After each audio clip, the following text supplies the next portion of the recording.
Hello friends, आपका आपके YouTube channel पर स्वागत है। तो हम पढ़ रहे थे हिस्ट्री का बेस, ठीक है। तो हम पढ़ रहे थे स्टार्टिंग का, मतलब कि जो हिस्ट्री के सोर्स होते हैं उसको हम पढ़ रहे थे। तो हमने देखा था कि इसके 3 स्रोत होते हैं, ठीक है।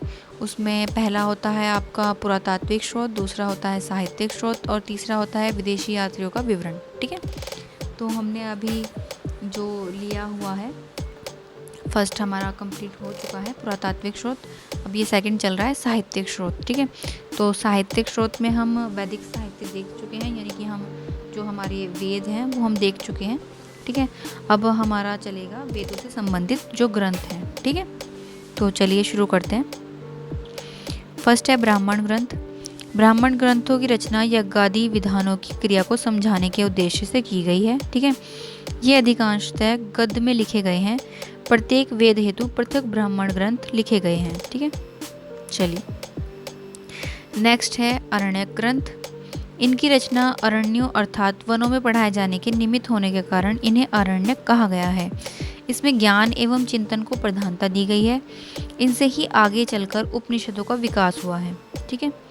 उपनिषद, इनको वेदांत भी कहा जाता है। उपनिषद मुख्यतः ज्ञान मार्ग की रचनाएं हैं।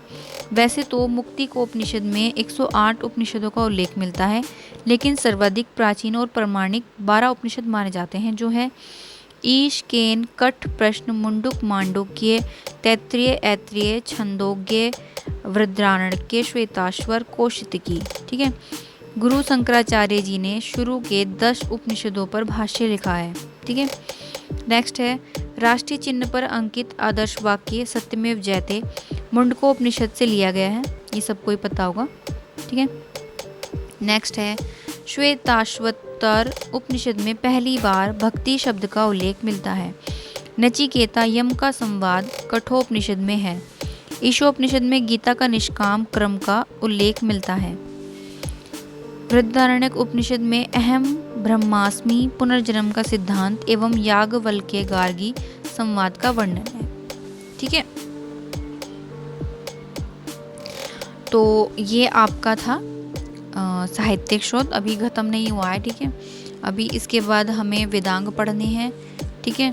वेदांग के बाद हमें पुराण पढ़ने हैं, फिर हमें धर्मशास्त्र और स्मृतियाँ पढ़नी है, ठीक है।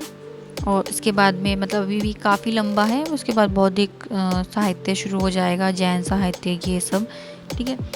ये सब मैं आपको इसलिए पढ़ा रही हूँ क्योंकि आयोग जो पूछता है उसमें हम नहीं जान सकते कि वो कितना कहाँ तक पूछेगा, ठीक है। हम एक जगह सीमित नहीं रह सकते। अब आयोग ये नहीं पूछता है कि आपके कितने वेद हैं, ठीक है, किस वेद का नाम क्या है, किस वेद में और क्या नहीं है, ये सब नहीं पूछता है, ठीक है। वो कुछ ऐसा क्वेश्चन लेके आएगा ना कि उसे देखने के बाद आपको ये लगेगा ये तो हमने कभी पढ़ा ही नहीं, तो हमने कभी सुना ही नहीं। तो इसलिए मैं आपको डिटेल में और स्टार्टिंग से बेस से पढ़ा रही हूँ, जो आपकी मेमोरी है ना वो इन 4 वेदों से थोड़ा ऊपर जाए, ठीक है। क्योंकि सिर्फ 4 वेद ही नहीं है, इनसे पहले भी कुछ और भी है, ठीक है। इनसे जुड़ा हुआ भी बहुत कुछ है, तो वो सब हमें पढ़ना पड़ेगा। तो वही चीज़ मैं आपको ईजी में पढ़ा रही हूँ। ये नहीं है कि मैं आपको एक लंबी लाइन बता दे रही हूँ पहले ही फिर उसको पढ़ा रही हूँ, नहीं। छोटा छोटा पढ़ेंगे, धीरे धीरे पढ़ेंगे, कोई जल्दबाजी नहीं है, क्योंकि हमें मेमोरी स्टोर करनी है माइंड में, रटना नहीं है, ठीक है। तो इसकी PDF आपको टेलीग्राम ग्रुप पे मिल जाएगी, ठीक है। उसको सर्च करने के लिए आपको उत्तराखंड में लास्ट में DD, ठीक है, उत्तराखंड एंड GS इस नाम से चैनल को सर्च करना है, उसको ज्वाइन कीजिए, ठीक है। उस पर आप मेरे को पर्सनल मैसेज भी कर सकते हैं, ठीक है।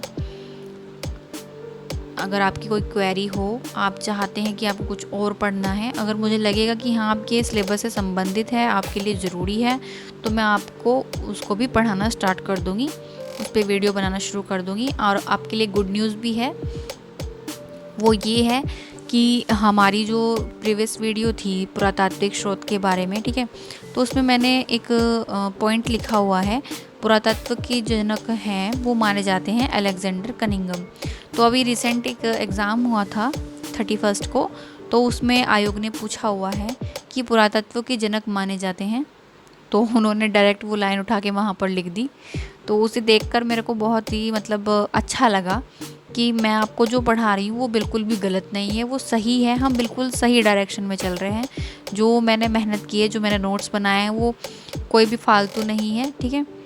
और मैंने सब बुक्स में से चुन चुन के टॉपिक निकाले हैं, तब जाके मैंने नोट्स बनाए हैं और वही मैं आपको पढ़ा रही हूँ और इजी वे में पढ़ा रही हूँ।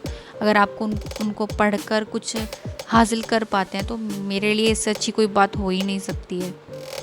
तो ठीक है, ओके गाइस, थैंक यू।